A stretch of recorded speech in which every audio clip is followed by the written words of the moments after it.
At the start of the project, I began to create workshops to offer to all primaries and secondary schools across the borough.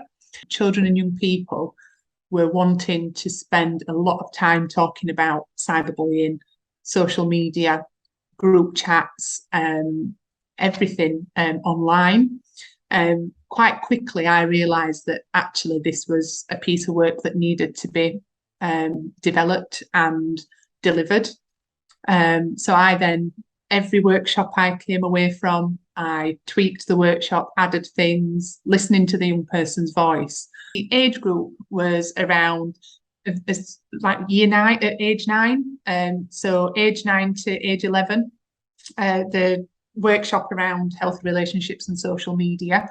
Some of the issues that were discussed were the overwhelming stress of large group chats. So some young people were in group chats with as many as 30 people. Sometimes I had class group chats. There was peer pressure and pressure to keep on top of the messages, which were hundreds and hundreds of messages when they were getting home.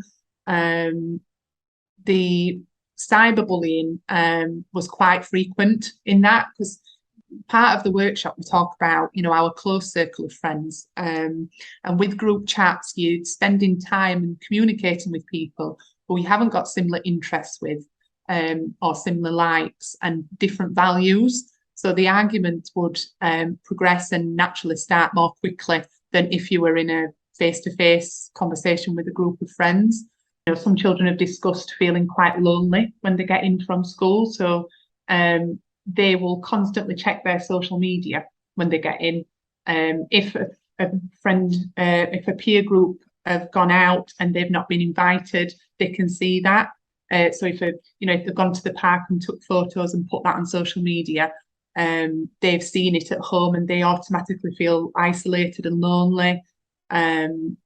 The effect on family life. So some children have discussed that it's caused conflict. So when they've viewed something that's inappropriate, or if they've been part of an argument in a group chat or online, they have a fear to communicate this with adults at home, in a fear that they're going to have the device taken away or the apps deleted.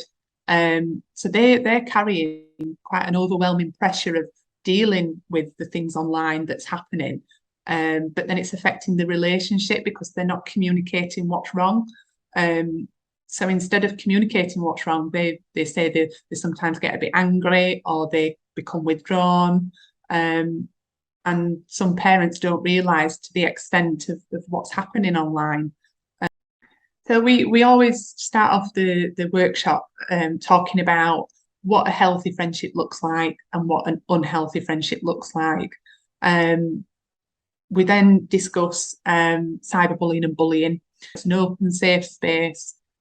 We can talk, we can discuss things. I'm kind of here to help. Some of the feedback is, we like practical activities. So sometimes we'll do role play, we'll do tabletop activities, and it gets the child to feel comfortable and open up, which is the aim.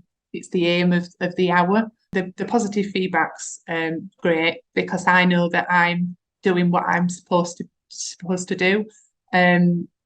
Schools are keen to book something straight away after. We've had this, what else can we have? What can you follow that up with?